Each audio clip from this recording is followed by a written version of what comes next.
And away we go. It is the BCJ podcast brought to you by the Holy Grail right here on BearcatJournal.com. This Saturday, the Bearcats take on the Dayton Flyers at Heritage Bank Arena. That gives you the opportunity for a little pre and post game visiting our friends at the Holy Grail Tavern and Grill at the Banks.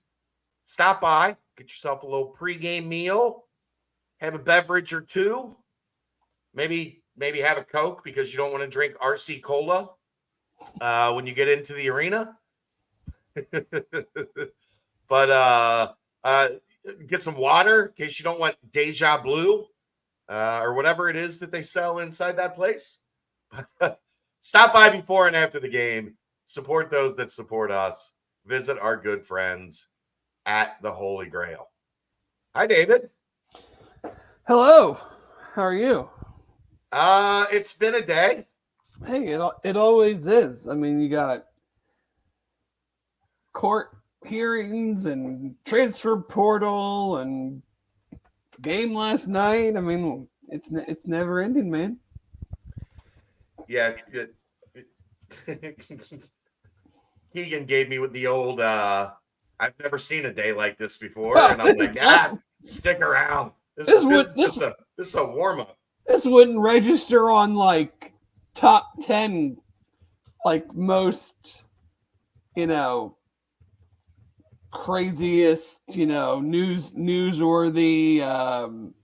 No, I mean, I think even Aziz was like, I guess this was national because there was an impact to a lot of different schools, but like even Aziz, like that just kind of dropped out of nowhere in our laps at 5:30 one night. Like, yeah, I mean, I still think one of the craziest days was it last year when they got like how many football commit, or 2 years ago or something? How many football in one day? Yeah, remember? Like I remember that story well because it was Saturday. I was driving to Destin in a park with no cell phone service, trying to figure out how I'm going to tweet out all these commitments. Yeah, it was the Saturday of a visit weekend in June, and nothing ever happens on the Saturday of a visit weekend. So my best friend calls me and he's like, "Hey, Fish is in Indy. I got a free ticket. You want to go?" And I was like, "Yeah, like it's Saturday. If anything happens, it's not going to be until tomorrow morning." No lie, Dave. We had not even gotten on the highway from my house. And I get a call, "Hey, like shit's about to get crazy." And I'm like, "What do you mean?" And they're like, "These kids are just walking out of the meetings and like, it's like a race to see who can commit first." And I was like, "So like when they go home tomorrow, they'll start committing, right?" And he's like, "I don't think so." I was the last one, the last commitment that day happened as I was on the lawn in Fishers, Indiana, like 5 minutes before the show started. That was nuts. But yeah, we got it done. That's what we do around here, Dave. We get it done. Yeah. Where would you like to start today, friend? I mean, wherever you want. I mean, I think the news of the day is this TRO, temporary restraining order. But obviously we have transfer portal. We have a commitment from running back Evan Pryor. We have a basketball game last night. I said probably you want to start with the newsy stuff, go to the basketball game, and then spend some time on the portal. Yeah, I guess that sounds like a good summary of the direction that will take things. Lawsuit today in federal court in West Virginia. They had some players testify, including Jameel Reynolds and Raekwon Battle from West Virginia. Temporary restraining order granted. The next hearing is December 27th. So 14 days. There is a 14-day window where the NCAA rules don't count. Players can play without repercussion. What we don't know is, can they play and still maintain the year of eligibility, because in basketball, if you play 1 second of one game, the only way you can get it back is a medical hardship waiver. Right. There was a report today citing a spokesperson from the NCAA saying that the year of eligibility would not be in jeopardy in these 14 days, which if they were smart would make sense, because if you try to, like, if they play on a temporary restraining order, then they don't get an extension or a permanent injunction on the 27th, and those guys have to use a year of eligibility. You know what they're going to do? They're going to sue the NCAA. So my understanding is there has been no decision on that part. Mm-hmm. I just saw a tweet from Jeff Goodman that basically said the order enjoins the NCAA from taking any action against the institution pursuant by the bylaw as it relates to the athletic participation of a student during the 14-day period. Discussions within the association's governance structure on this decision are ongoing, and as more details are understood, we will make that information available. That backs up what I said on the board, that these decisions have not all been made, other than they can play for 14 days. And if anything changes from there, the NCAA cannot come back and say you played with an ineligible player. They can't take away games. They can't take away stats. I have a question that I have not seen an answer to yet. And granted, I'm not digging. I will try to answer. And then I have a comment. My question is this next hearing in 14 days, is it the same judge? That I don't know. Okay. Because my comment is, the whole antitrust thing, I heard it put well today in the sense of, like, this would be like all the fast food restaurants getting together and saying, we're going to pay all of our employees the same price. And if you worked at McDonald's and you quit or were fired, we've all agreed that Wendy's is not going to hire you. And so these attorneys generals are saying that was the analogy, in saying that you can't say 1-year transfers can play immediately and then say 2-year transfers can't, because you're withholding their ability to, whether it's make money through NIL, whether it's improve their draft stock, whether it's put themselves in a better living situation. They're saying you can't have the separation there.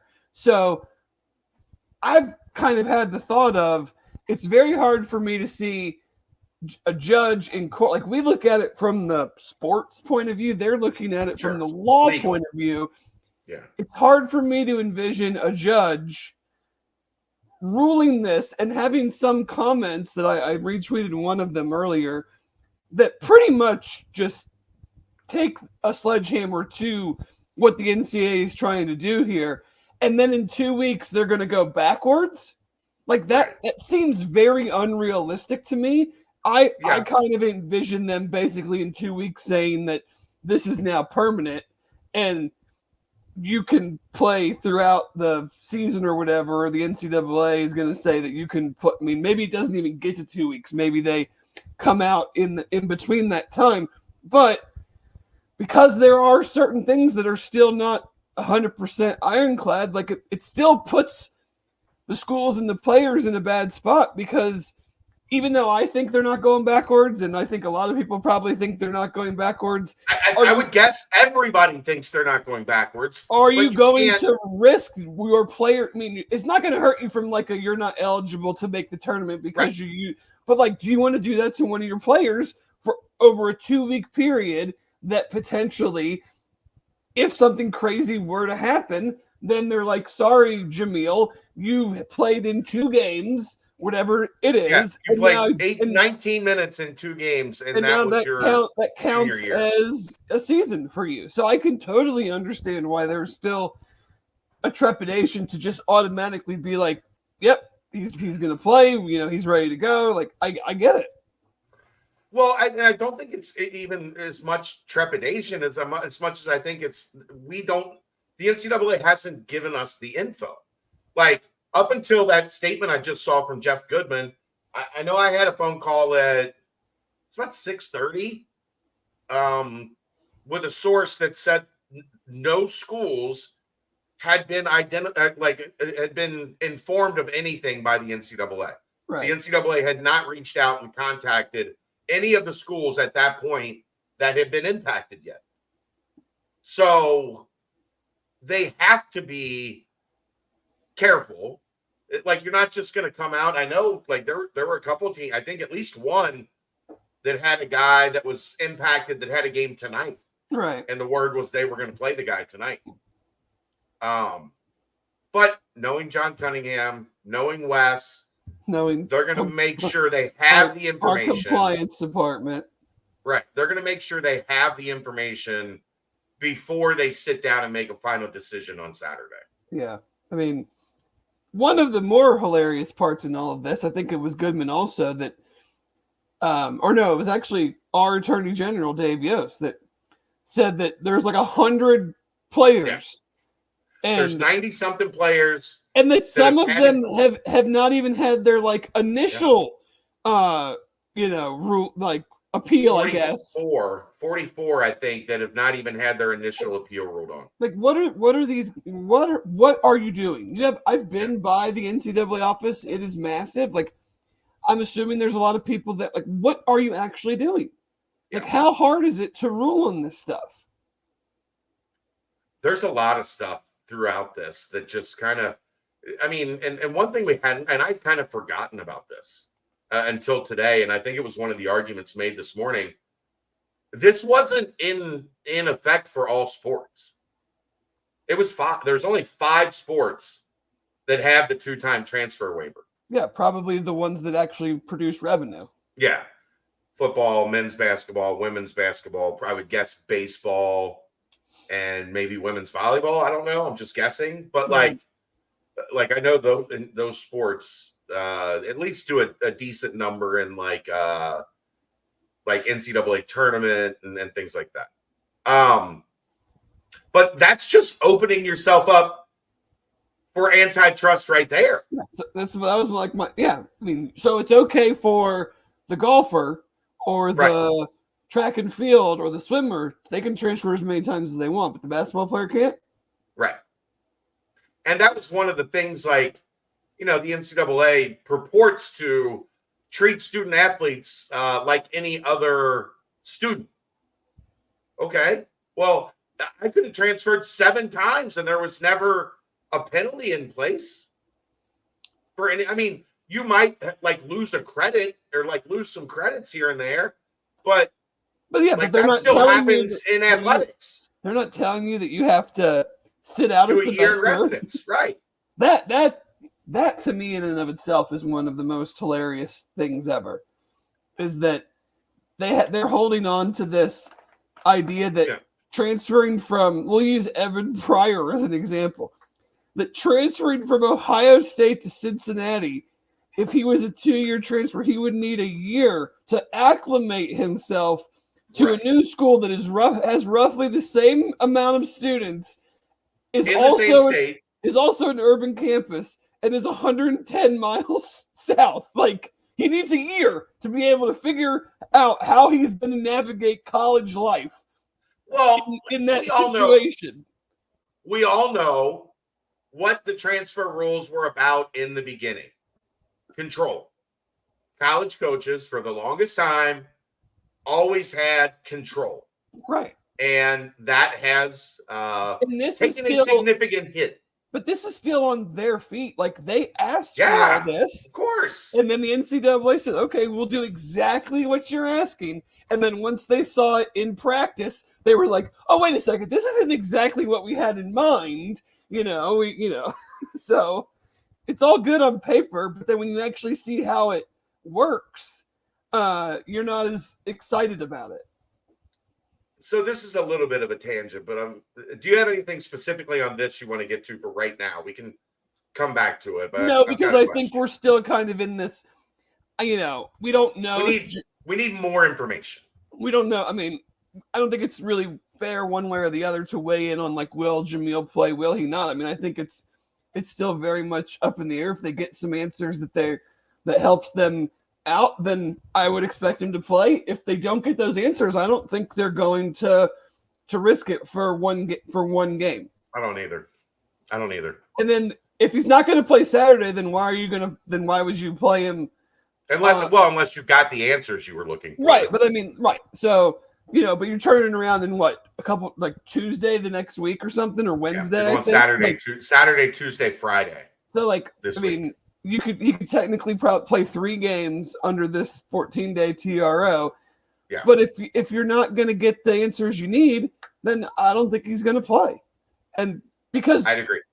You just wait until they likely say that this thing is good for the rest of the year or whatever, and then he plays starting January 1, and you're probably no worse for the wear. Like, obviously for Cincinnati, you've got, I think, 4 games remaining. Yeah, yes. I think 4 games remaining between now and conference play. Right. And when you look at those first 6 games of conference play, woo!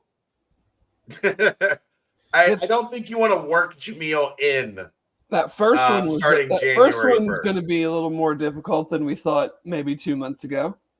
Yeah, they're pretty good. Yeah, I mean that's what we're getting at, Jason. I'm sure you would prefer not to have to play him game 1 of his Cincinnati career against BYU in Provo. You would like to have at least a couple games lead up to that. Are we actually going to see the end of the NCAA, Dave? Because for the longest time, I've said, I don't think it'll happen because it doesn't make any sense. Because you still have to have a governing body. And are you really, like, if you blow up the NCAA, you just have to create another NCAA. Well, but I'm starting to think it might be the only path out of this mess. I still don't think so, because who is going to do all that stuff then? Well, you have to create another governing body. They can't even, like, the schools and the conferences can't even agree on. They couldn't agree on a 12-team playoff until they were basically forced to. I mean, yeah. You had a 4-team playoff created by people who didn't want a playoff, so that's why the 4-team playoff sucks. I mean, it's better. It's better than no playoff, but that's what you get when you ask people that don't want to do something to do something. They say, "Okay, here you go. This is what we like." I think we're getting to the point where they're going to force Congress to do the dirty work for them. And Congress doesn't want to. Right, I agree. And they shouldn't have to, because, I mean, shit, they got enough things to figure out. They shouldn't be figuring out the legislation and all of this for all of intercollegiate athletics. But, I mean, you're talking about, not, we look at it, and a lot of people look at it in the lens of football and basketball. I mean, is the NCAA going to still be in business for the non-revenue sports and the revenue sports? I think it's almost time to blow it up. Then who is in charge of setting up all of the championships for all of the other sports? You'd have to act fast. You'd have to act fast, which is something they are very bad at. It's so hard for me. I mean, you're just going to hire all the NCAA people and just put different name tags on them? No, but honestly, you might have to. Like, hey, you've been running the golf championships, NCAA golf championships, for 10 years. Now you're going to run them, but you're just going to wear a different name tag under this new organization that we came up with. Well, here's what's becoming evident, Dave. The rule book is ridiculous. And the rule book is what creates the legal issues, because they just do it on the fly. Like, okay, this year we're adding, like, I'll give you a perfect example. In the letter they just sent out, they talk about bylaw 14.5.5.1, and they talk about bylaw 12.11.4.2. What are we doing? Like, is that all necessary? I mean, I don't they've said think the so. book is like this. Like, I don't think so, but you always go to those places. Like, I think I was, you always go to those places where you see a sign and you're like, why is there a sign saying this? And it's because someone did that thing there that you now have to, like, I think I was at a gym one time in a sauna and there was a sign like that said no shaving in the sauna. And it's like, why is there a sign that says no shaving in the sauna? And it's like, well, probably because some idiot shaved in the sauna. So that's probably why there are all these bylaws and amendments and everything. It's because somebody then did the thing that no one thought they would do. So we have to have 12.1.2.4. Yeah. So you know what I go back to, Dave? What's the biggest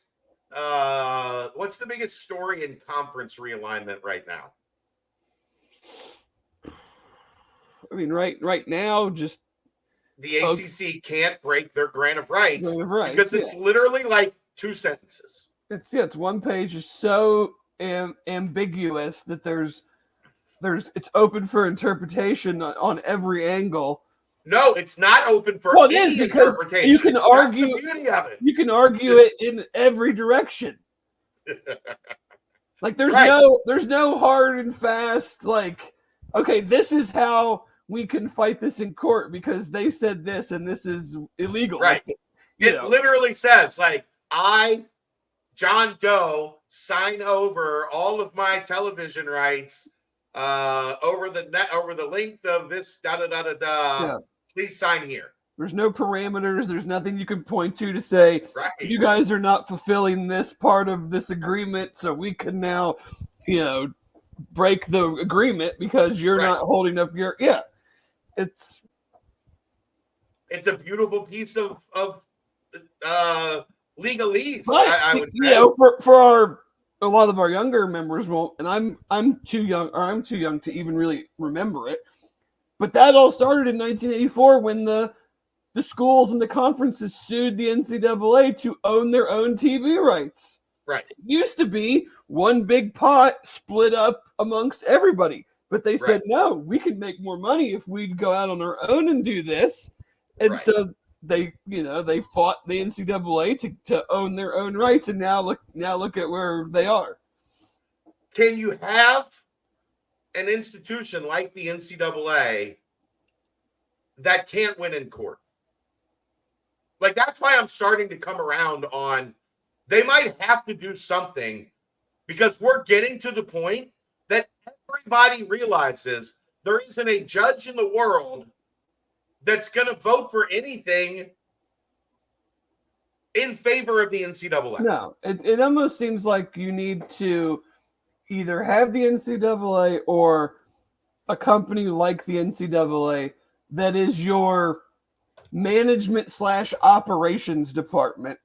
Like something like I used to do. I would be contracted by the USGA. I worked for a sports management company, and the USGA would hire us to come in and set up USGA golf events. We were not USGA employees, but we worked on their behalf, and we ran the operations, and we ran the tournament sales, and we ran the volunteer coordination, and all of that stuff. And they set up the golf course because it was their event, but we did all the kind of behind-the-scenes stuff. So it's almost like the NCAA could still be the group that sets up all the – because we're not even – see, here's the other thing.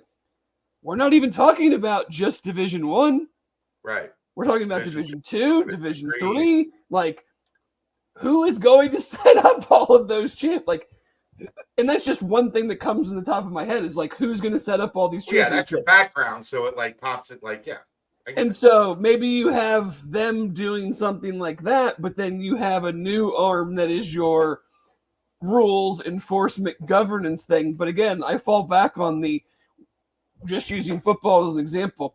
We can't even get like a commissioner of college football that can make a damn decision for the betterment of the entire sport, where we don't have commissioners in schools shanking each other. Right. And it's like, but the so how do the we? presidents don't want that. How could we possibly think anybody? How could we possibly think then that these guys are going to then govern themselves? Like that's the part that, like, okay, sure, yeah, get rid of the NCAA. Who are you appointing to be the ones to make sure that no one's cheating? Or who are you appointing? Well, no, but it was never going to be get rid of the NCAA and nothing else like fills the void. You have to have a governing body. Oh, I know, but who's doing that? If it's You're not going to have to start over. You're going to have to start it from the ground up. Yeah, you're going to have to go day one on this shit. As doing this while seasons are in process. Oh yeah, nothing bad could possibly happen there. Yeah, I mean, what they would probably try to do it over the summer, like. Oh yeah, I'm sure you could just shotgun a 3-month operation to do with college football like looming closer and closer every day. How many I'll just use one example, like how many illegal bump visits and how many guys on campus where they're not supposed to be on campus would happen when there was no NCAA in that 3 months. Like, come on. I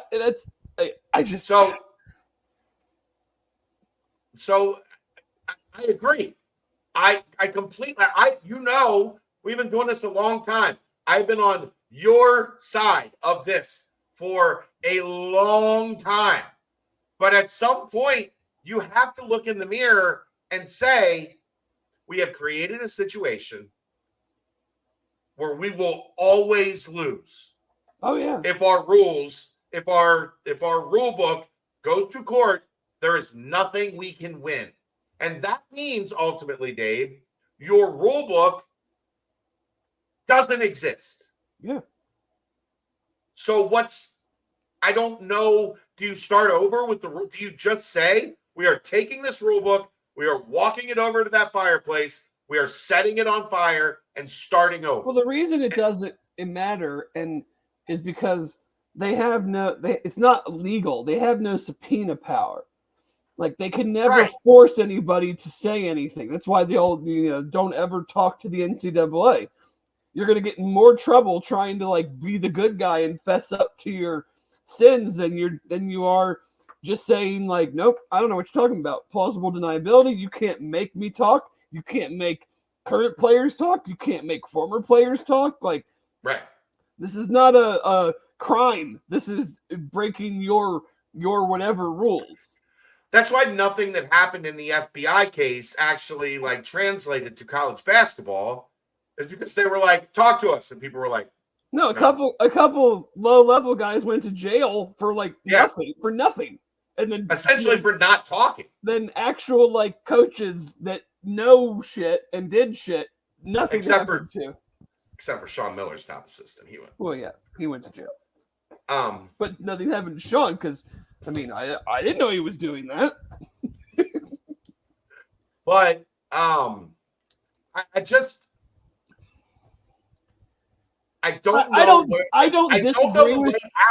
don't disagree with you at all.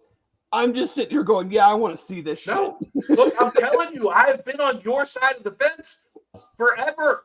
But I'm looking at it now, and I don't understand the way. I don't understand the path out, Dave. I don't understand how they survive this, because essentially we have arrived at the point today. We arrived at the point where it's just a matter of, and maybe it's happened earlier and we just haven't made as big a deal about it because it didn't involve Cincinnati, but we have now arrived at, we're just going to sue. Mm-hmm. If there's an NCAA rule involved, we're just going to sue and we're going to win because they never win. And I guess my reaction, Dave, is that the rule book is invalid. None of it matters. Right. And if it doesn't matter, you're dead. But there has to be something that governs all this, that runs all this. So I'm starting to feel like the only way out is they have to do something completely new. Like I said, maybe it is you take the rule book and you just make it clear we are starting over. Yeah. mean, Ross. Maybe Ross that's the answer. Ross Dellinger from Yahoo, during all of this today, put out a tweet. If you're looking for reaction from college administrators to the transfer ruling today, here's a good summation from one of them in particular. This is great. It's to the point where Congress needs to act or the system needs to blow up. Issue after issue keeps unraveling.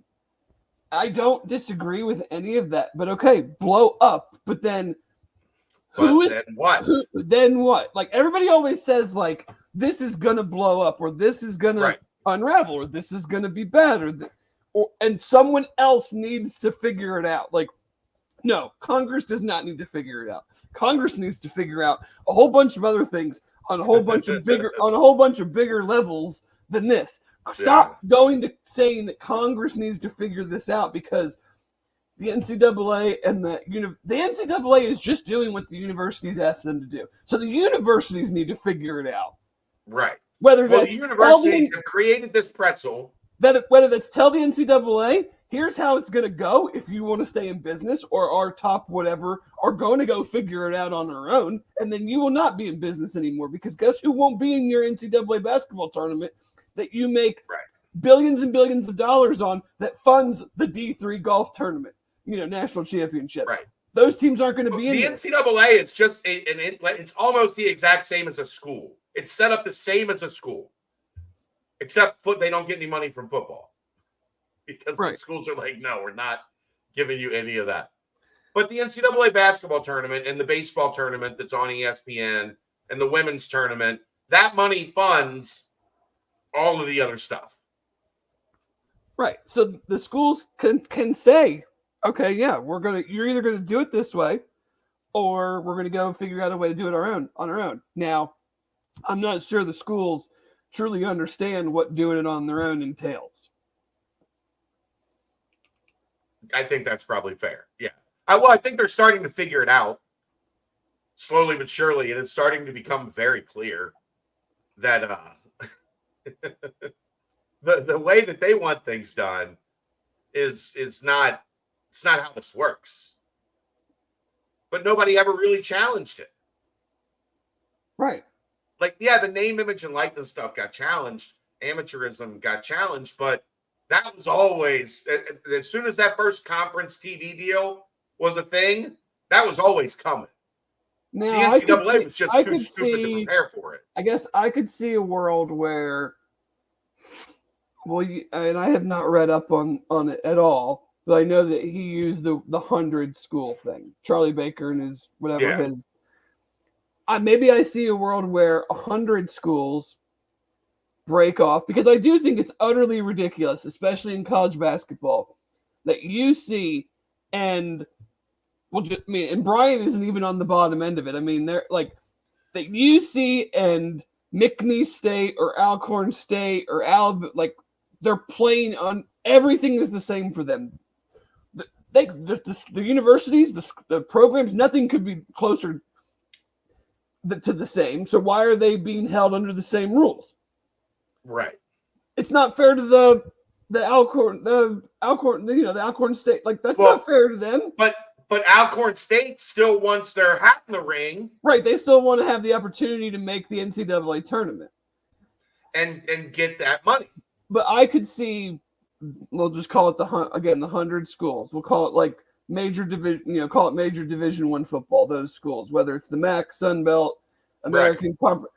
I could see all of them doing one thing, and then all of the other ones still being under the NCAA's guidance. And then these other ones. It's what Baker talked about. It's creating a new. But here's the deal, Chad. Like, if that happened, all of those schools I just mentioned, how are they funding anything? Right. Because they're not invited to this new tournament that these 100 other schools are playing. So how are they funding anything? Because if I'm UC and I'm playing, I don't need to play Bryant anymore. I don't need to play Stetson anymore. I just play MAC schools in my area and Conference USA schools, and those are my non-conference games. And you're not even getting prostitute money anymore, like going and playing the game for $3 million. Like, because why? I don't have to do that anymore. So those schools will not have sports anymore. They will not happen. I already know for a fact that universities are talking about making every sport that doesn't turn a buck a club sport. We're already having that conversation has been going on for multiple years.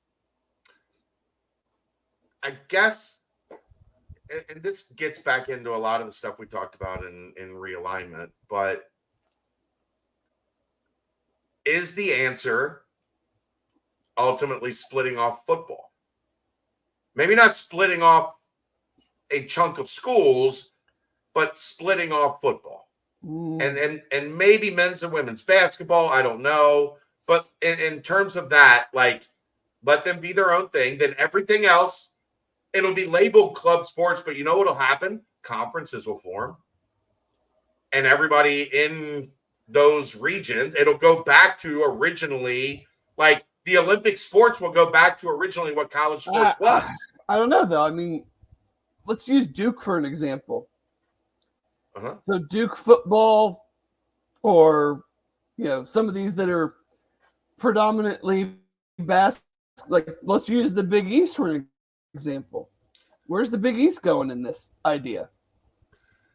Well, that's why I eventually added. Because if football breaks off, what the basketball is gonna still do all these schools are still gonna do the big boy basketball tournament, but their football is gonna do so. Like, I get it, but I don't know. I'm searching for answers, Dave. Oh, for sure, it's an open dialogue of shit that probably doesn't really make it make a ton of sense. Yeah, but we have here's again, this is the crazy thing. We've had this talk. This talk has been around for years now, and I've just now finally getting to the point of, like, I don't know how they go forward because there's zero. Nobody has any, like, why do you have a rule book, Dave? So that people fear the rule. It's because the NCAA still wants to hold on to the amateurism student athlete. They want to control the student athlete. Let's be honest. That's what they want. They want control. I don't know. I don't know if it necessarily changes, but, like, if you are, I mean, obviously, if you are an employee, then you have to have, collective bargain, and right. And schools don't want to do that because they don't want to split up their money even more in the conferences and whatever. But yeah, I mean, I really don't know. But that's the thing. I read that tweet and we hear all this. I wouldn't even call it tough talk, but it's just like, something's got to change, or else what, guys? Or else what are you going to do? You can't even agree on who is going to be in what conference and how many teams are going to make a playoff. The SEC can't even agree if they're going to play 8 or 9 conference games. Right. There is infighting in the SEC about it. Are we going to play 8 or 9 conference football games? Right, because everybody looks around and goes, if we only play 3 non-conference games, how are we going to get to a bowl game and make our money? Because that money's in the budget. Yeah. I mean, I want to make the 12-team playoff. I need to play Vanderbilt every year, goddammit. Yeah, that too. But I'm saying I also, on November 18th, need to play East Middle Tennessee State. Yeah. Just to make sure. There's so many things I just look at and I laugh at about, you guys can't even come to an agreement on this, but you're going to run the entire operation of intercollegiate athletics for all of your sports teams. And that's not even assuming that I'm not even considering the fact that they would do it for all levels of athletics. This would just be what we would quote unquote call major Division I. Yeah, I mean, and I don't know if that's where that could be where we're headed. They're still tied to the damn bowl system, Chad. Right. The ACC couldn't put out their bowl pairings until almost midnight because they couldn't figure out. They were all so convinced Florida State was going to make the playoff that them not making the playoff screwed up their bowl, and they couldn't figure out where to put Notre Dame until like 11 o'clock at night. And then you're going to tell me in like 4 months this summer they're going to turn around and run the entire athletic enterprise? No. It all goes back to why I've always been on your side. But now something is broken. I'm not even on a side. I just don't think these people are capable of doing that. Well, the side of the NCAA is not going anywhere because it can't. Right.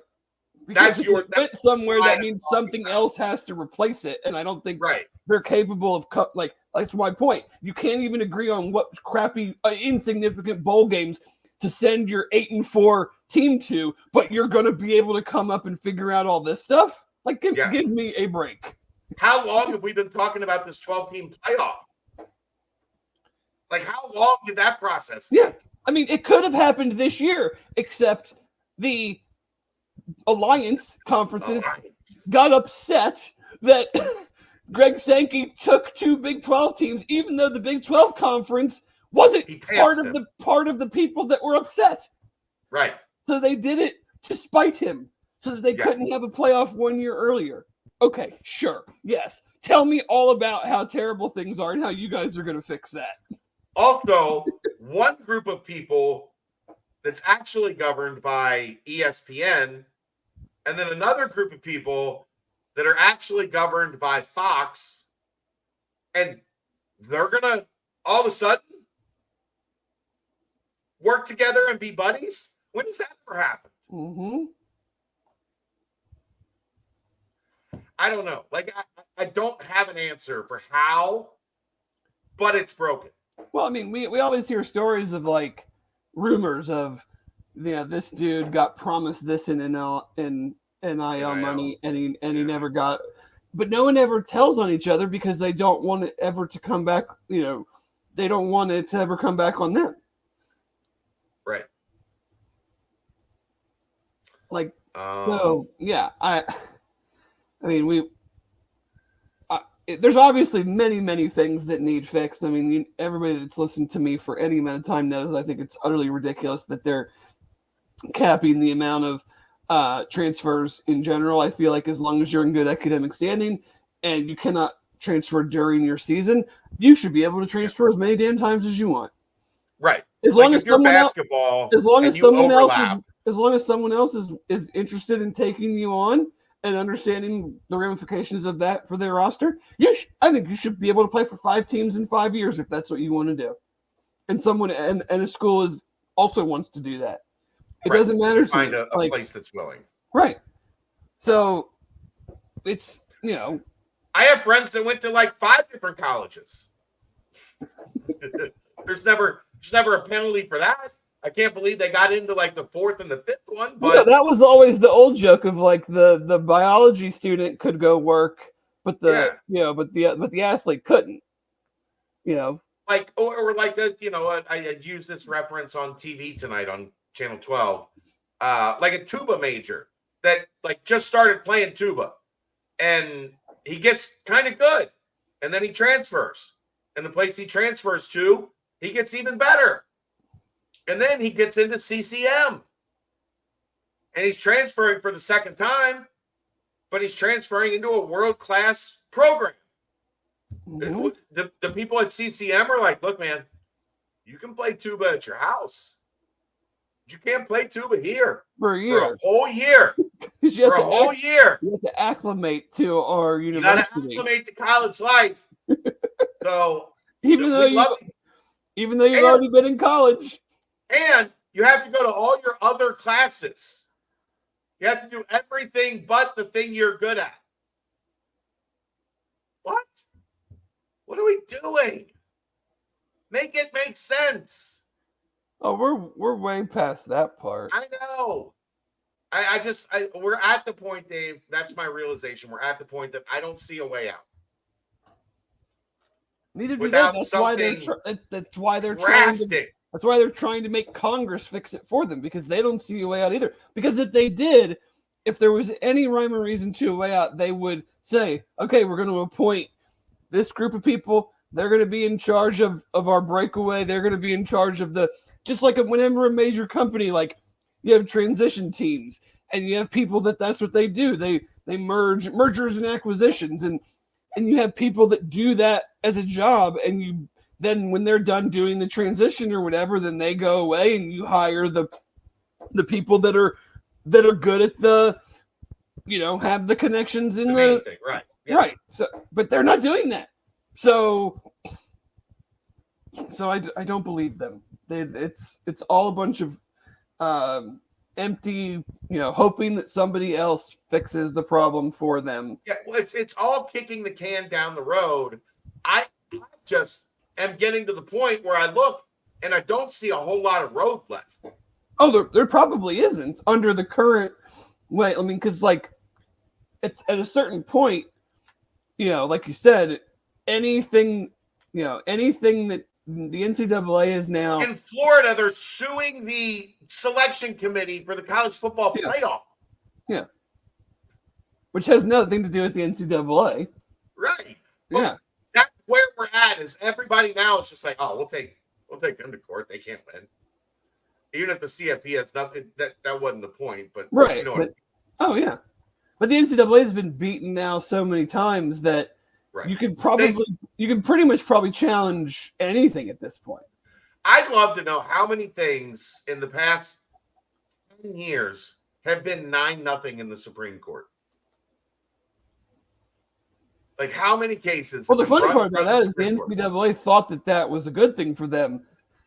When they lost 9-0, they lost 9-0 on the Abandon, on the when they took it to the Supreme Court, they were like, "Oh, we're gonna kill we got this." These guys stand no chance. That's how bad they are. It's epic. They're epically bad, Dave. Yeah, it's but yeah, it's I'm not even saying that I am in favor of one way or the other. I just something's broken. Let's get to a couple of my favorite things from today. Okay. From my friend Jeff Goodman. Bunch of coaches frustrated that passed on 2-time transfers because NCAA made it clear to them in compliance that these players would not be eligible this season. Quote unquote, it's bullshit. We had a chance to go over these guys and didn't because of the info we were given by the NCAA. That's your own stupid fault. Yeah. I'm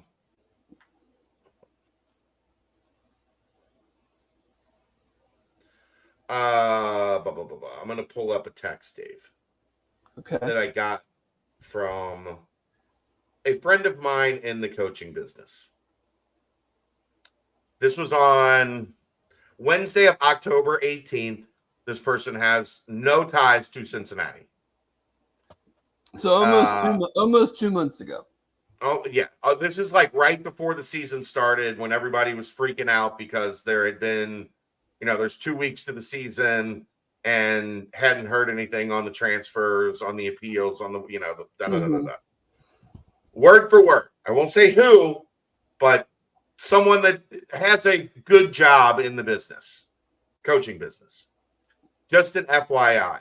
The NCAA couldn't have been more clear with transfer guidelines. They told all of us very clearly no 2-time transfers, and they want to be out of the appeal business. The problem was coaches didn't believe them, and neither did advisors. So all things can be true. Guys were given bad advice, and the NCAA gave clear instructions, guidelines. Yeah, because that's what the coaches asked for. Right.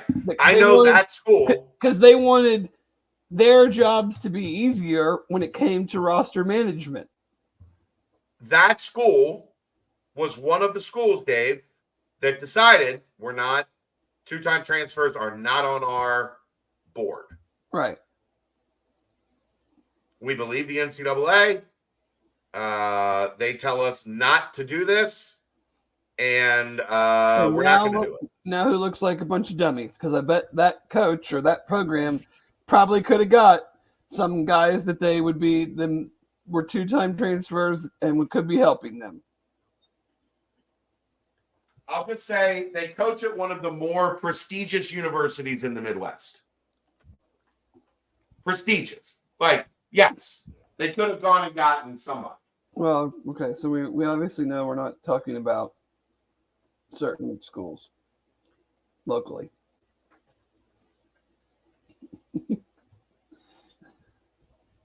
But yeah, like why would you listen to anything they say? Right. Like that's kind of on you.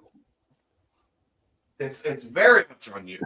Like because you didn't think that like unless everybody took that same mentality, there was always going to be somebody that goes, "Yep, well, this guy can help us out. That guy makes us better. We're going to roll the dice and we're going to call their bluff and say that, you know, because as long as they offer up, you know, stipulations like how Wes had talked about, you know, we met these criteria that they laid out.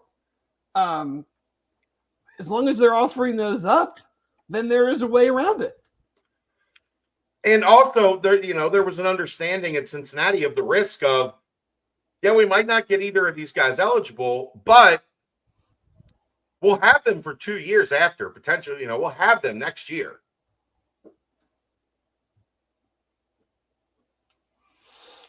Yeah. Yeah, Jeff says over 36% of the rulings were 9-0. So the minority, the large minority, 2 out of every 3 rulings are not 9-0. Well, congrats. You didn't get whitewashed 66% of the time. One or 2 people agreed with you. And you still lost. So it doesn't really matter whether it was 9-0 or 5-4. Right. No, but the point being, the NCAA is in the 36%. That's not a good place to be. No, it's not. And to me, in this case in particularly, like I just always, and I probably sound like a broken record. I just always fall back on, even from the coaches, like because the coaches were the ones that said that there needed to be guardrails and this was a free for all and you can't have all these guys transferring. And I just keep falling back on the why not? Yeah. What does it hurt other than why control? not? Why not? Because you don't want to have to recruit your roster and you don't want to have to manage it. Like you're only hurting the player. Like if you don't want to deal with it, then don't recruit those kids. Well, but then you have this AD that said to Jeff Goodman, as usual, this is a good one, Dave. Have you seen this one? No, I have not. Oh, this is a doozy. As usual, those of us who did the right thing are being punished. Come on. Here we go. It gets better. And the assholes are rewarded. This was all made so clear a year ago. It's a disgrace that these coaches just went forward and are now benefiting. Congratulations, you martyr. Oh my God, how terrible it is for you that you followed the rules. Oh my, blow it out your you know what. I couldn't wait to read you that one. That is just such high and mighty BS. Like, give me a break. Yeah. Yep. We follow the rules. It's a disgrace, Dave, that these coaches just went forward and now benefiting. Disgrace. It is disgraceful. I will strike down upon thee with great vengeance and furious anger. Or it's just basketball, and it should not be taken that seriously. And you shouldn't have asked the NCAA to do this in the first place. Right, because it's illegal. It violates antitrust. And For because you because to it just regain doesn't control over college age kids. because it just doesn't matter. Right. Like what is the like I just don't like it's a disgrace that it's not a disgrace to recruit a kid that's already transferred once, but it's disgraceful to Yeah. want to add a player that has been on has already been on a team and wants to move to his third team. That's disgraceful. I would just That is that is a very odd way to use the word disgrace. I mean, I can think of a lot of things that are disgraceful. Wanting to have a basketball player on my team that happened to start at Central Florida and then transferred to Temple. Not exactly where I'd go with disgraceful. Yeah. Yeah.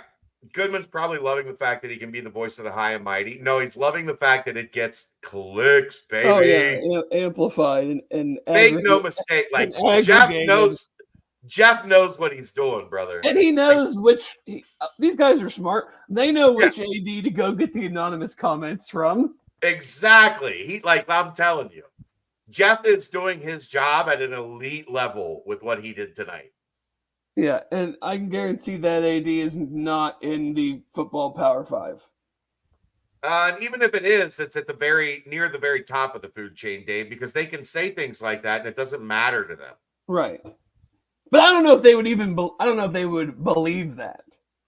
No, they do. They look around. People believe some wild shit these days. I know. Even smart people, even really smart people believe some wild shit these days. Or at least they say they do. Yeah. But that's where they're coming from. Like, we asked for this. How dare you deny us our right to have it? Is essentially what that says to me. Right. We demanded that this be put in place. It was put in place. How dare you go against us and win? Well, because you can't win if you're on the wrong side. If you're on the illegal side, the odds are you're generally not going to win. Right. And they are, as proven by lots of courts, on the illegal side, the wrong side of a lot of things. I don't think Jeff had anything else good there.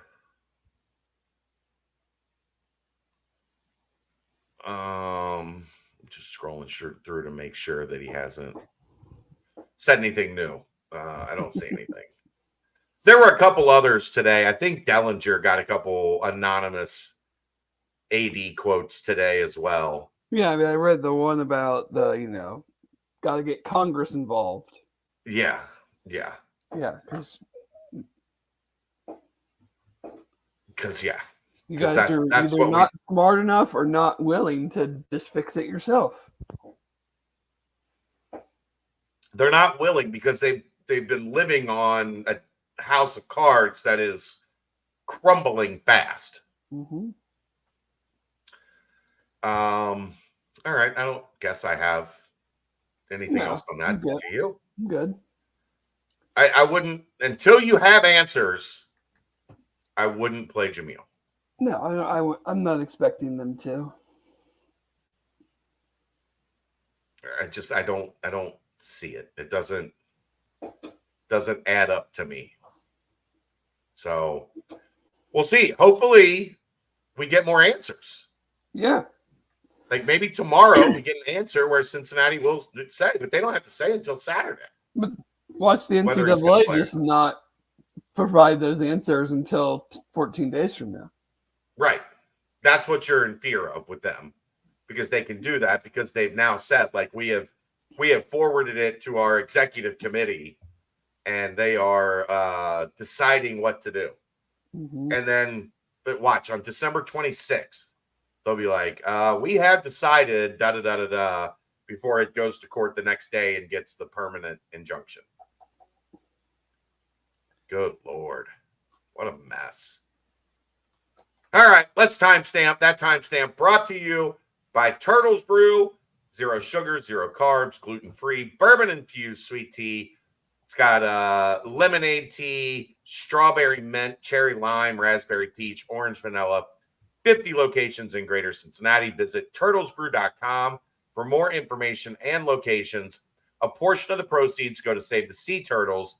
They are pretty much all over Ohio at this point. 6% ABV and outstanding. So go get yourself some Turtles Brew and be happy this holiday season. Also,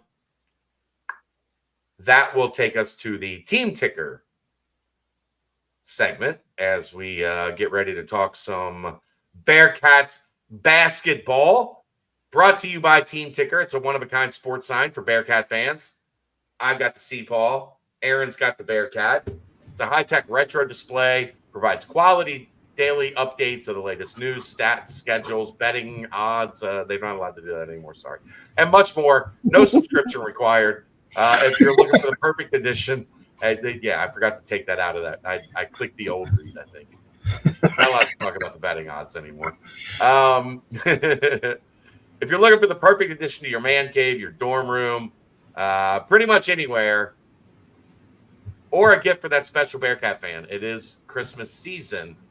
You go to teamticker.com and at checkout, you enter holiday as your promo code. You will save $50 off of your purchase. See? It's right there. It's right there. Fantastic stuff. Get yours today. All right, Dave, let's talk some hoops. I don't know that we necessarily have to break down the Bryant game a ton. We did that last night on the nightcap and in George in the Jungle. George in the Jungle, Aaron and George kind of did the post-game show. But it's been an interesting week. They obviously were not good for large parts of the crosstown shootout. Xavier won.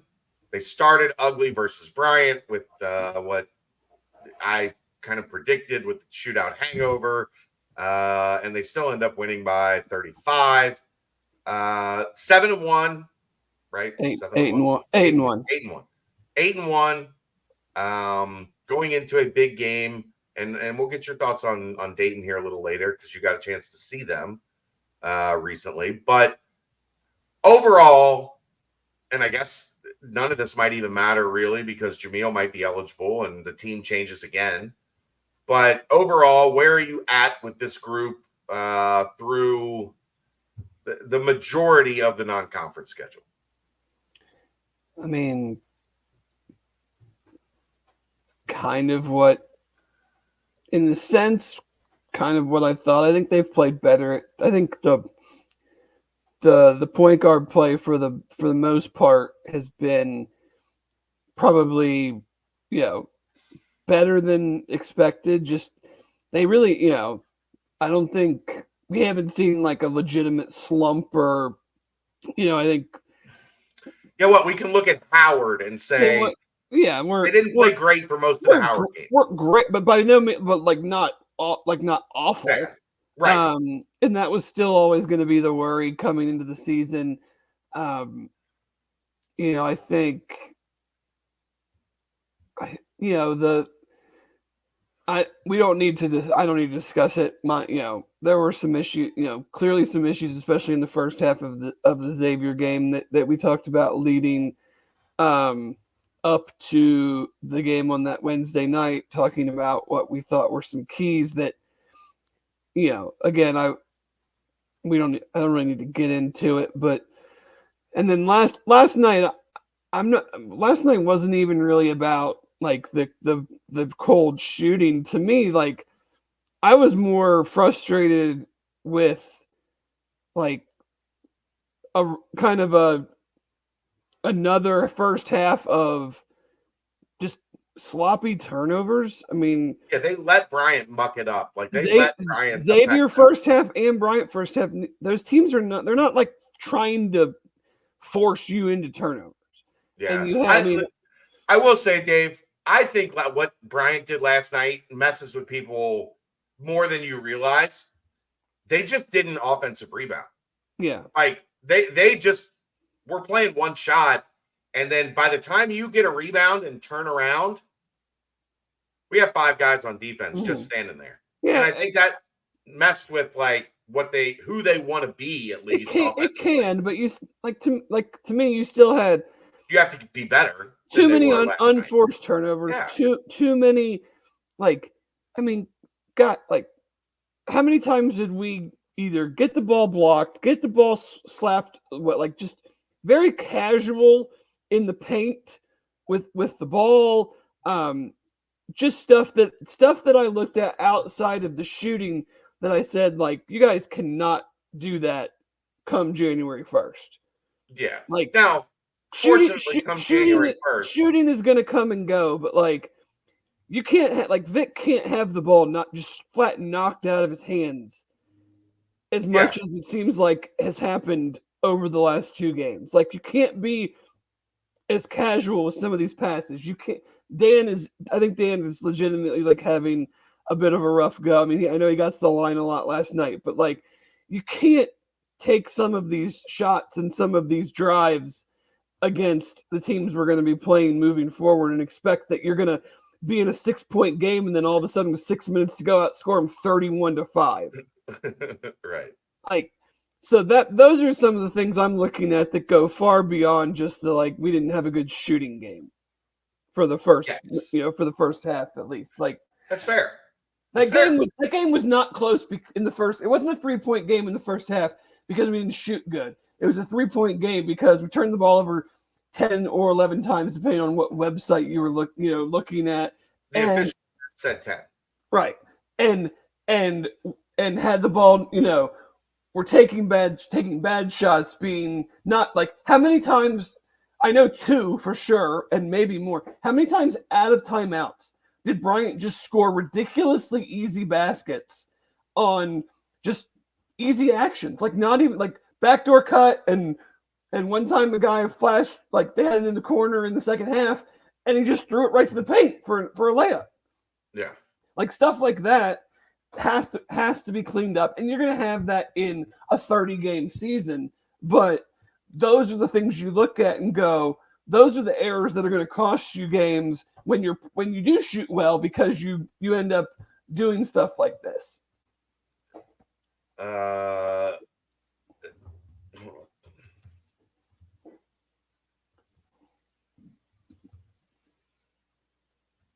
But to like your original point, like, I kind of,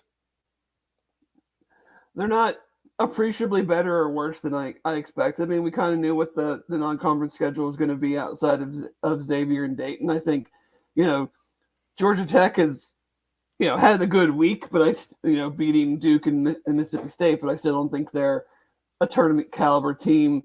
Bryant had a very nice win at Florida Atlantic, but they're still going to be, and we need to win the most important part of our season is the 3 days conference tournament situation. I mean, and they have some good players. I mean, Earl Timberlake's a 2-time transfer from Memphis and Miami.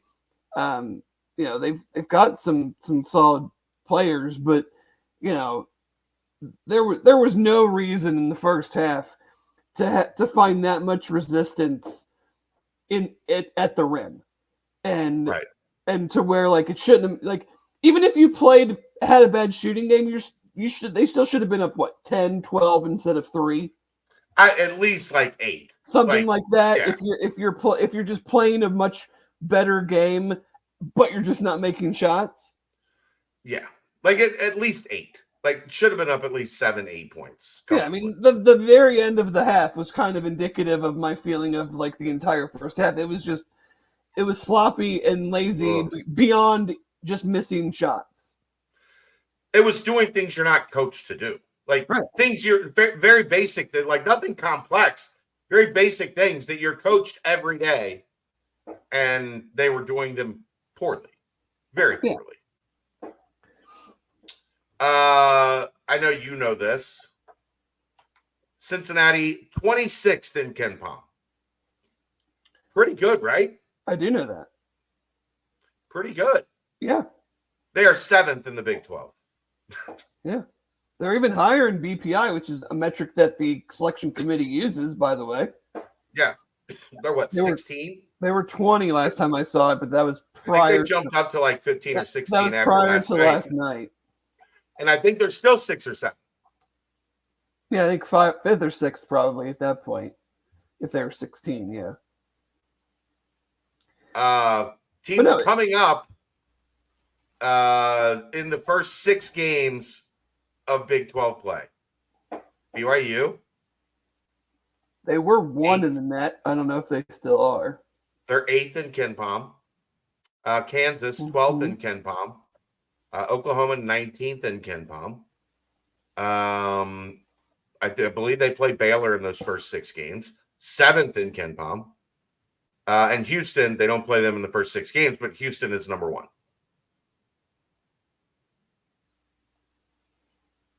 Ouch. Yeah, and then Texas is 36. A good basketball conference. TCU is 38. Those 2 teams are both in those first 6 games. Kansas State is 44.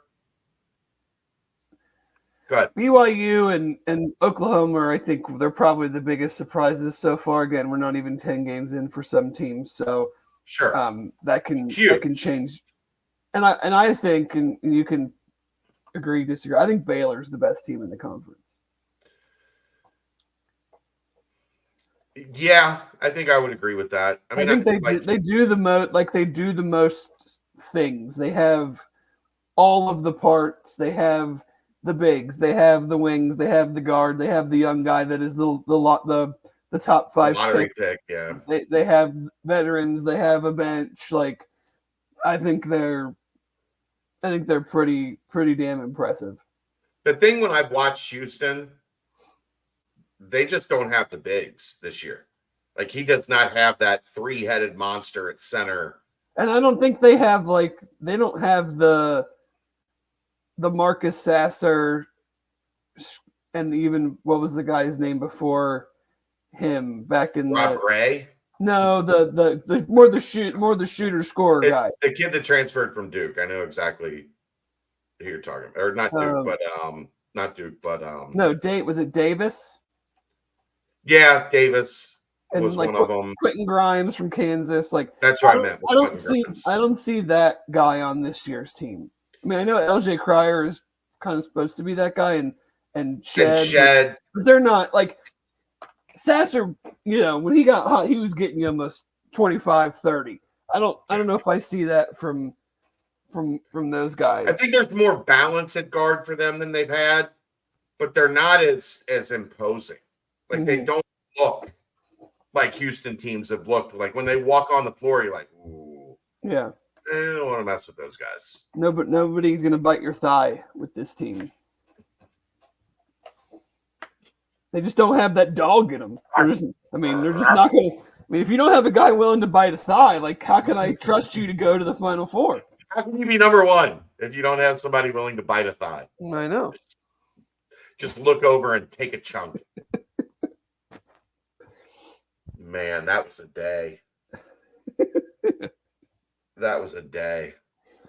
So yeah, I mean, there are obviously things that they can work on, and guys are going to go through different spurts and everything. But I'm pretty happy with what I've seen, and John's point is something that I've been thinking about and would like to see in the right situations. I mean, I don't know if that's something that you're clearly giving up something by doing that, but like is a Day-Day, Jizzle, Newman, I feel like you'd be very strong outside defensively, and then you have that 3 athletic guard wing guys that funnel everything down to however you want to manage the 4 and the 5 spot.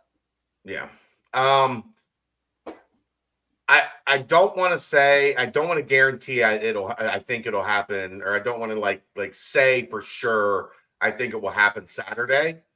But before the new year, I'm confident we will see it. I wouldn't. We'll get into Dayton. I don't know if I'd employ it against Dayton because they are guard centric. I would take advantage of the fact that they basically have nothing on the interior. Yeah. So putting 2 point guards on the floor, I don't think makes sense when they are limited in the post. Like I want as big of a lineup as I could get out there to take advantage of that. Kathy, Dave has had Turtles Brew. I have not. I have some in my refrigerator right now, Kathy. I want to try Turtles Brew. I live in Kentucky and it's in Ohio.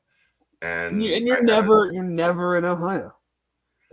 The only place I know of right there is that gas station right across the street from where the practice facility is being built. And that place scares me. Go pick some up on the way to a game. Yeah. I have been in that gas station before. Oh, I have plenty of times. I'm not fond of it. I'm not fond of it. Yeah.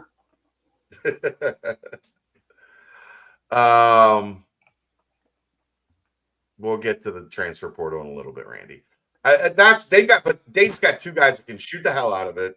I mean, they're one of the best 3-point shooting teams in the country, and they probably don't even shoot enough threes. So that's because they got one guy that's shooting 50% on 10 attempts a game. Nate Santos is a good 3-point shooter. Another guy that's shooting 60-something%. Game I was at Saturday, Kobe Elvis had a really good game. He was up in the 25-something points. But I mean, Jerron Holmes, I think is a really fun player to watch, and he is quote unquote a big, but he doesn't. I mean, he brings the ball up the floor half the time. My concern with him is him getting it at the high post and just taking it right into Vic's chest. Yeah. And slash right around him if he's concerned about fouls. Because he's their big guy, but he's not a post big. He's not a Vic. He's not a Odie. He's not a Aziz. He will shoot threes. He'll bring the ball up the floor. They'll run action for him at the top. But other than him, they don't have anybody inside. So, and how, they're a good 3-point shooting team. They've played home, away. They've played neutral in Charleston, but again, in a typical standard A10 arena. How will the shooting transition to playing in a place like Heritage? Yeah, I mean, it looks like an NCAA tournament venue because there's space behind the backboards. Right. It's a dump. So there's still space behind the backboards. Playing your first game of the year. I mean, it'll be UC's as well, but I don't think UC's nearly as reliant on 3-point shooting to win this game. I mean, their defense is bad, right? I don't know. I don't know if I'd say bad, but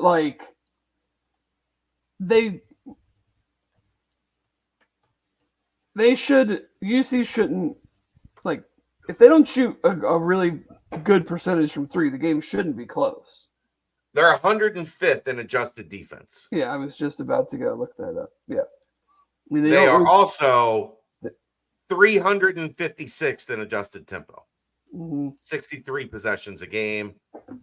In contrast, Cincinnati averages 70.4 possessions per game. That is 107th.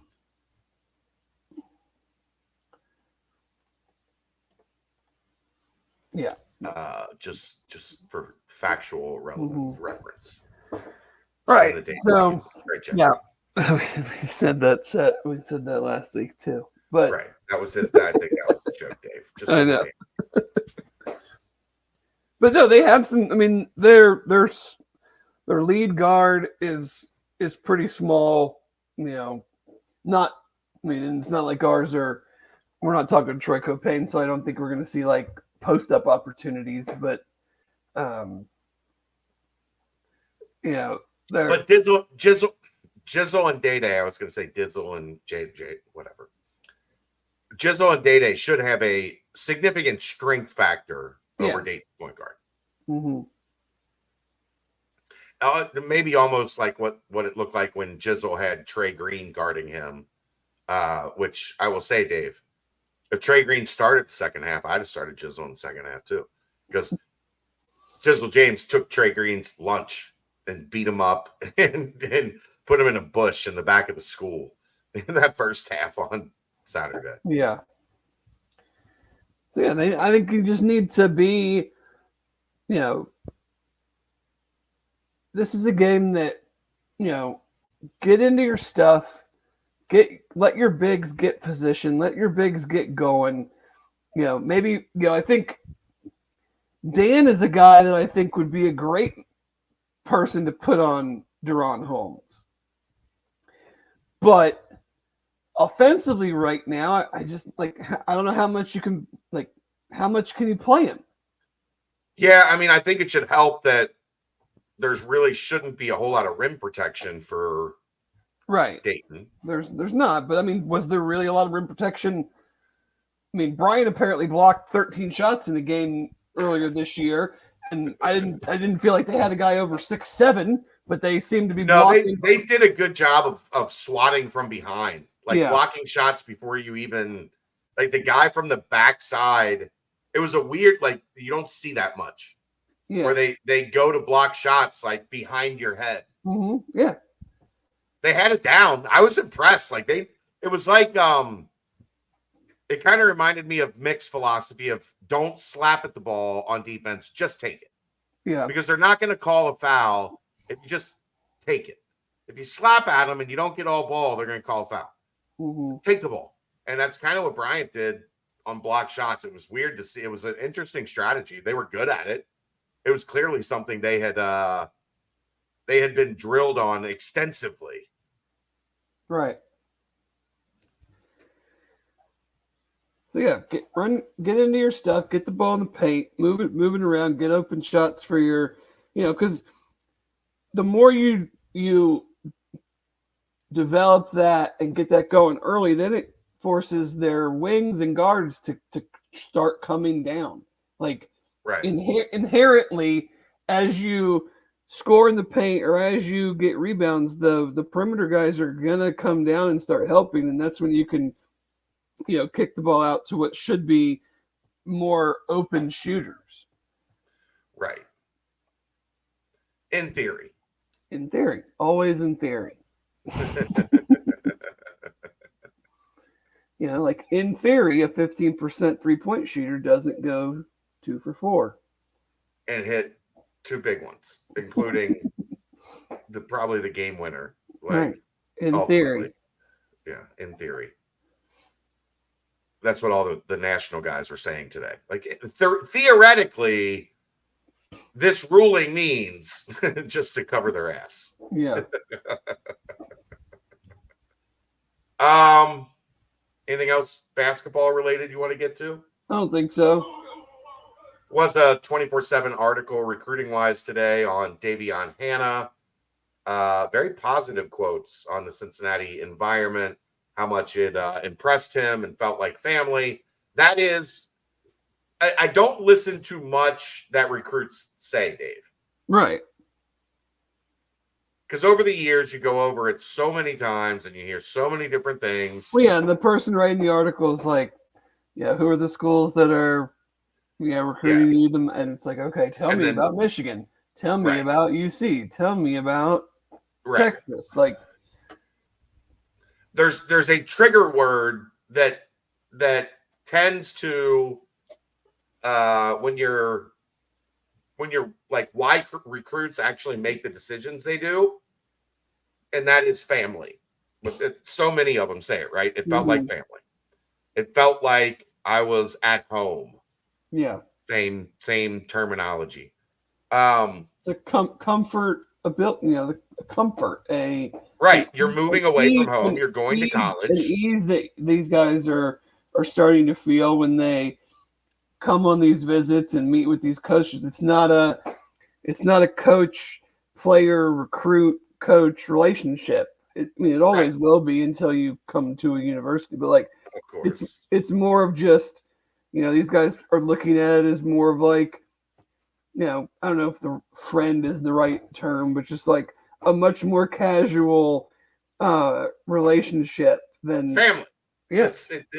There feels like there's family structure, and that's usually a pretty good sign. Usually a pretty good sign.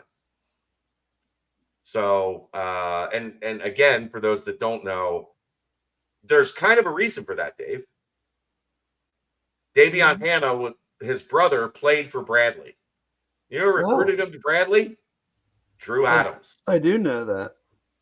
So Drew already has a comfortable and connected relationship with the Hanna family, which, they would hope pays dividends down the road. Yeah. I got a score for you, Dave. Arkansas State 56, Louisville 46. Maybe Louisville shouldn't have told that one kid to transfer, even though he didn't say he was transferring or something. Well, you know the backstory to that, right? No, I have no idea because A, I don't care, and B, I don't care. But apparently, like 2 weeks ago, that kid punched Kenny Payne in the face after a practice. Sounds like things are going real well. And down 71. The Louisville media all deny. That didn't happen. That's made up. Like Shirley Donovan was posting, like there was a bunch of people that had heard something happened after practice at Louisville, and all the Louisville media came out and said, no, that's not true. It's a complete fabrication. I think the Louisville athletic department actually released a statement on it saying that nothing happened. And then today, they throw him into the transfer portal, and you have all the stuff play out that played out. Yeah. I couldn't be more happy to see a group of people take their medicine. It's unfortunate. Yeah. Randy, I don't think so. I don't know if you know this, Dave. When a player who has injury history is in the portal, can you ask for a medical exam prior to extending an offer? Like you can, if they consent, you can. Yeah, yes, I'm sure you see, we'll talk about Evan Pryor, committed today, was out all of the 2022 season because of a knee injury. I'm sure UC wants to get their own look at the him, knee, and right, but he doesn't have to. But that's the same thing with like in the NFL free agency. Like you're gonna pending physical, like the player doesn't have to let you give him a physical, but then they don't have to sign you. So right, the physical isn't required until you sign. And then when you sign, the first thing you do is go take a physical because now you're an employee. Now you're my employee, and I'm telling you you're going to go take a physical. But obviously, It doesn't work that way in college. But, Well, yeah, that's why the kid could just be like, "No, I'm good." Yeah. And then the school could be like, "Well, then we're good. Yeah. We wish you luck." Or depending on how talented they are, they could say, "We're okay. We're going to roll the dice. We think you're good enough that we're going to figure it out after the fact." And I'm sure, I don't know what law, HIPAA laws and everything. I'm not sure that, I don't think Ohio State can probably legally share his medical stuff. But not without his consent. Right. I would think it's like if he says it's cool, then it's cool. So if you're consenting to them sharing your medical history, then you would probably be okay with them checking your knee out. Right. But yeah, I don't think we really know 100% know the answer to that. I think it's case by case and injury by injury. It seemed that he had a pretty standard knee operation, and he certainly played this year. Now, how much, with a running back, I think what the common outside of like the Adrian Petersons is it's always like the second year is, even though you're healthy from a Right. playing standpoint, like I've always heard, it's probably like the second year is truly when you come closest to regaining your original abilities. And a lot of that is mental. for From sure, talking to medical professionals, that first year, throwing your foot in the ground with the yeah, utmost confidence that I'm gonna stop and cut and my everything's gonna knee's be not going to okay. snap again. Right. So I mean, there's obviously we're talking about Evan Pryor. Ohio State running back commitment was originally in the 2021 class. I think is now the highest rated player to ever play at UC. I mean, he was in the top 100. He was the number 6 running back in that class. Middle, 95, 96, I think, very easily 4-star. I don't know what Evan Prater. We got an Evan Prater and an Evan Pryor. That won't get confusing at all. I don't like that. But I mean, if he, I think he offers, and that was maybe a gripe that I had last year, and it might have been because of they didn't feel confident in that area. Like I expected out of the Scott Satterfield offense to be more throws to the running back. I think he can offer that. I mean, I think he gives that kind of pass catching ability. Real quick, if we're going to get it, let's go ahead and switch. Oh yeah, sorry. And just kind of rolled right into it. So. Yeah. Let's timestamp. We'll get back into it. That time, this timestamp, not that timestamp. That would imply past tense. This timestamp is for Turtles Brew, 0 sugar, 0 carbs, gluten-free, bourbon-infused sweet tea. Lots of flavors: lemonade, tea, cherry lime, strawberry mint, raspberry peach, orange vanilla. There are, make sure I get this right, over 100 locations across Ohio, including Cincinnati. Go to turtlesbrew.com.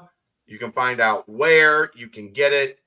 And this is what you'll be looking for. Boom. Right there. It's not in the half-gallon milk jugs anymore. They've got fancy new bottles. Raspberry peach, cherry lime, lemon tea, orange vanilla, strawberry mint. There you go. Yes, sir. And now, this segment where we talk UC football and recruiting and everything going on around the program. It's brought to you by Homefield Apparel. Go to homefieldapparel.com and look at the Cincinnati collection. They have a ton of awesome UC stuff. Enter code BCJ23 at checkout, and they will get you taken care of. I love all of my Homefield stuff. The joggers, the hoodies. I'll have to wear it here shortly, Dave. I got a Marshall hoodie. Still probably got time to order and hopefully get it before Christmas. Be right around. It'll be close. So you better do it tonight. Yeah. BCJ23, you get 15% off. So do it. There you go. Do it. All right, Dave. Keep going on Evan Pryor. Sorry to interrupt you. No, we had to pay the bills. That's right. Got business to run here. Media conglomerate. We gotta. It's a media empire. Gotta pay our bills, but I think he, again, assuming back to full health, and I think it's a great opportunity for him to come in, and there's a lot of talented backs at Ohio State. I mean, you had Henderson, Mine Williams, Chip Trainum. You had a lot of really good players there. I mean, that's what Ohio State is. And there's going to be guys that, for whatever reason, it sounded like going into the 2022 season, he had a chance to be much more of a focal point of their offense, and then the injury, and then who knows what happened, with that last year and how long it took him to get to a point where he felt comfortable and where they felt comfortable. But and by that point, they have a really good running back room. Yeah. Guys have established themselves. Like it's very hard. You know who else? You know who else played running back in a really talented program? and didn't really get his chance? Jerome Jerome Ford. Ford. Jerome Ford did that. Yep. And so, I think he's got an opportunity to come in and be a different, be that different type of back that UC obviously wants. And how much those carries get split up, who knows? That'll be determined at a much later date. But I've said it, whether it's on the board or on the podcast, like in the transfer portal, I'm looking at production, like regardless of the level that you've been at, have you produced? When you've been given an opportunity, have you produced? Okay.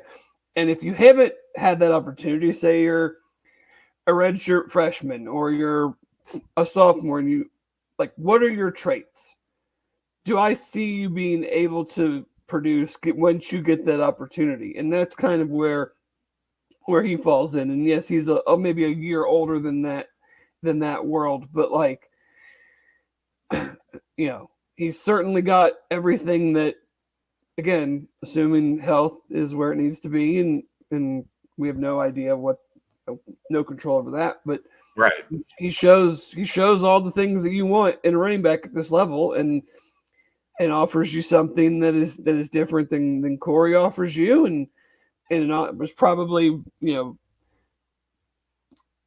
wanted to go to a scheme. When you haven't played, and whether it's because you have a lot of really good guys in front of you, you want to go to or because you were injured, or whatever the case may be, you want to go to a scheme. When you're transferring, you're going to a place that I need to be able to show who I am. Right. It doesn't make sense for a running back. Why would a running back want to go to a running back that has visions of being a elite NFL player? Why would you go to a place that throws the ball 30, 40 times a game? So, when you're transferring, I don't have very many years left. I got to get on the field and show what I can do. So, right. I'm sure this type of an offense was appealing to him. Let me ask you this. In his year one, if he had 73 carries for 483 yards and 8 touchdowns rushing, and another 8 catches for 51 yards. So 534 yards total, 6.6 yards per touch, 8 touchdowns. Would that be a quality year one? Well, yeah. Would you take that? That would be 3 more touchdowns than Corey Kiner had last year. That's fair. So, yes, I would take that. Now, those numbers were in the American, but those were also the numbers for Jerome Ford in his first year, which he spent behind Dokes. Right? No. It doesn't sound Dokes right. was on the Peach Bowl team, right? That was the Peach Bowl year. It doesn't sound right. Are you sure? I don't know. No, I'm not. I'm just saying, it doesn't, in my brain, it doesn't seem right, but maybe it is. Jared Dokes, 144 touches, 673 yards, 7 touchdowns, and 14 catches for 202 yards and 2 touchdowns in 2020. Yeah. So, that was behind Jared Dokes. I know it doesn't seem like that long ago where it seems like kind of a lot longer ago that Jared Dokes was in Cincinnati. Yeah, that's why. Yeah. But yeah, it just depends on, I think Corey proved that he earned the lion's share of the carries last year. Now, I don't know if maybe Evan shows them that it should be closer to I don't think I'm not going to say it's going to be 50-50, but you looked at Miles, I think only carried the ball 4 times in the last 2 games. Yeah. Once Monty, and they were down, they weren't running the ball a ton at those points either. They struggled the last 2 games, and but I think but Ryan Montgomery was really good, and they kind of in the coaching Miles staff's perfect world, probably they're finding ways to get Evan the ball more than they got the backup backs this year. So, but he also then has to prove it, and Yeah. I'll be looking at his, when I get to watch him practice and whatever, because there's obviously not a ton of like college game film on him, like that. I want to see his elusiveness, his tackle breaking ability. I think so much was talked about Miles in the sense of like the home run, and yes, he had the ability to do that if it was blocked up very well. Perfectly. But I always felt there were yards left on the field in instances where he would go down too easily on first contact or not make a guy miss. And that didn't mean make a guy miss and turn it into a 50-yard run. It's make a guy miss and pick up a first down, Right. or get 7 yards instead of 3 yards, and now you're in 2nd and 3 instead of 2nd and 7. That's because we know what Corey is. So what is the new guy in the backfield gonna do, and where can he do something different that they didn't have last year? Yeah. Overall, happy with where things have played out in the portal so far. Yeah, there's not, I don't think there's a position that you would go, oh my God, why are they taking a whatever? Like, so I'm looking at it that way. I think, Keegan's done a great job. Tons of names for visits, especially this week, have been put up on the board. I know he put another one up tonight. Probably at this point we're almost at 10 o'clock. It's been, a couple hours ago. But it just feels like, in how I'm observing things, that they have a plan, they have an idea. Like when guys go into the portal, it seems that the ones that they want to reach out to, making immediate contact in some cases. So they're clearly watching, and have an idea of what they're looking for. I think you're seeing with some of these offers that we have on the board, we are certainly seeing their idea of wanting as much traits based and prototype measurables as possible, especially at some key positions on defensive line, outside linebacker, like guys that can impact the passer. We have been telling you this. This is a scouting staff, a scouting based staff. What that means, not just their ability to break down tape, but to what Dave just said, scouts are going to like measurables, right? Like that's what scouts do. Like they want prototypical. We know this works. We know guys in this frame work, and we're going to focus on that. Yeah, and I think it's interesting too. Like, I'll just use I won't give any names because we obviously want everybody to come to the board and get them clicks, baby. But I'm very high on their secondary class in the 2024 class. Now, who's going to play corner and who's going to play safety? No idea. You could be playing one position in high school because you're a great athlete and they need you there, but you're not necessarily projected to be there in college. But it's interesting that a couple of the guys that are coming in to visit are of the grad transfer variety in the safety spot, whereas a lot of the guys that are either visiting or have already committed have multiple years to still play.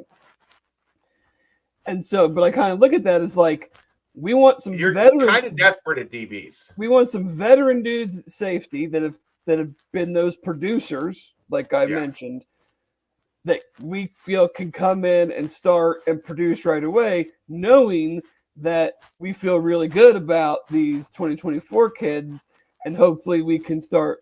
Some of them can. What? Your mic is shaking up against you, rubbing up against something. Some of them, can hopefully work their way into the 2 deep this year, and then ideally they're stepping into those starting roles as either true sophomores or redshirt freshmen next year. and you're not, hopefully you're hitting on those guys, and you're not having to go back and find older safeties again next year. I wonder how much we might see the old Fickle philosophy, the early Fickle philosophy of like, these guys have to be up to speed as fast as possible. So we're going to put them in key roles on special teams in year one. And like, they're going to have to figure it out because they're going to be on the field in year two. Like, guess what? Here's the fire. You're in it. Yep. Yeah. That'll be interesting. And then, go ahead. No, but I was just going to, but yeah,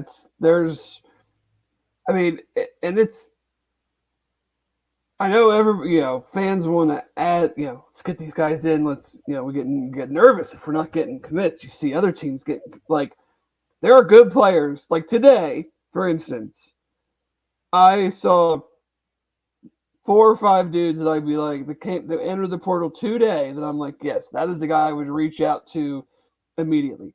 Like, this stuff is not going to stop. Now, obviously, it's not going to be the flood of that it was 1,000 guys in one day, Monday, right? But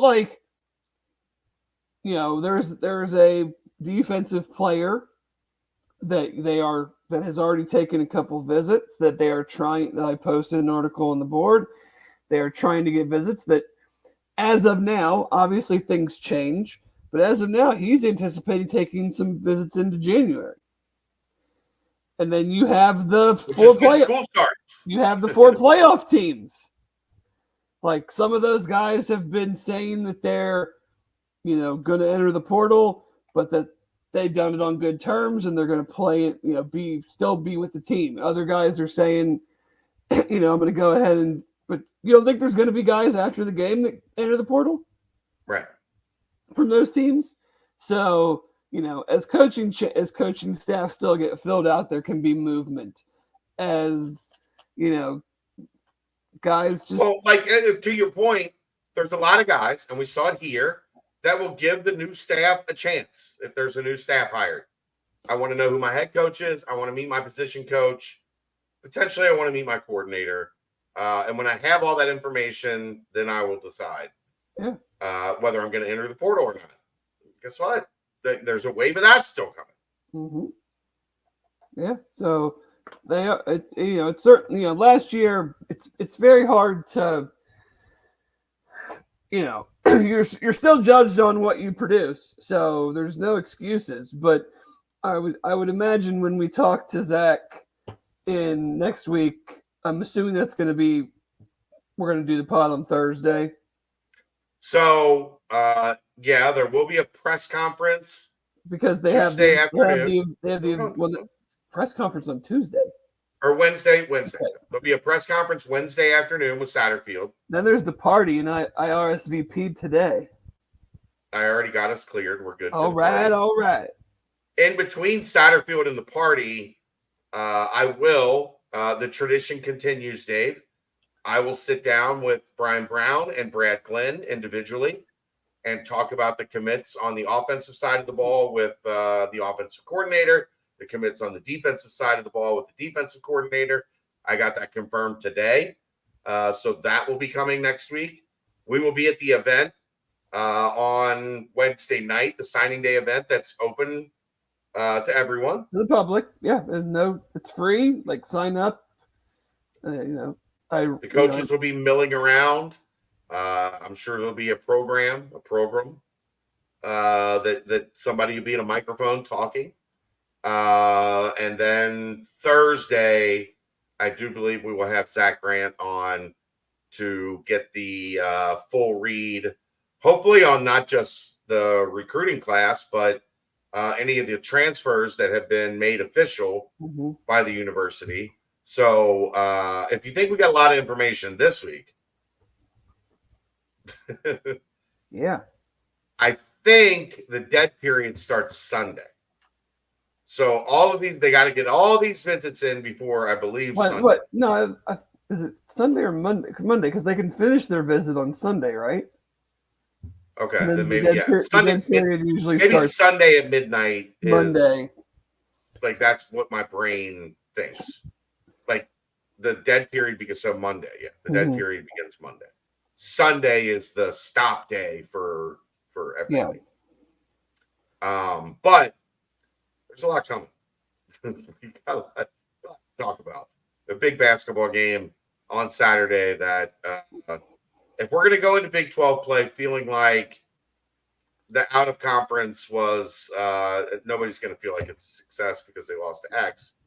But if we're going to go in feeling like things were positive, they're going to have to win Saturday. So we will have that to talk about.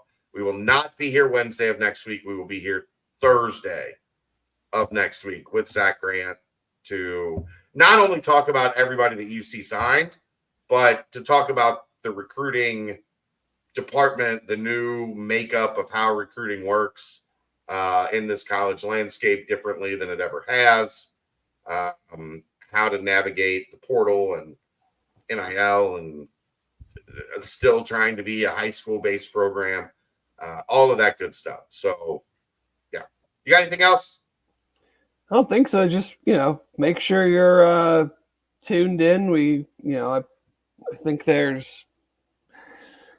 we're approaching double digit, and I'm sure there's going to be some more added this week. I'm sure they're going to try to add some more this weekend. So, we're approaching double digit transfer visits this week. Keegan is doing a great job keeping everybody updated. There are certainly some, and there's obviously some guys that have already visited that have not committed anywhere. That those could still, it is an interesting dynamic with the portal because it's like it feels like a lot of like if we want you, great, and then if you choose to go, if you leave and you haven't committed, like it feels like there's obviously it's not everybody you're gonna hold a spot. It always depends on how good you are, Dave. Right, but it feels like the portal is a lot of if you don't commit, I got the next guy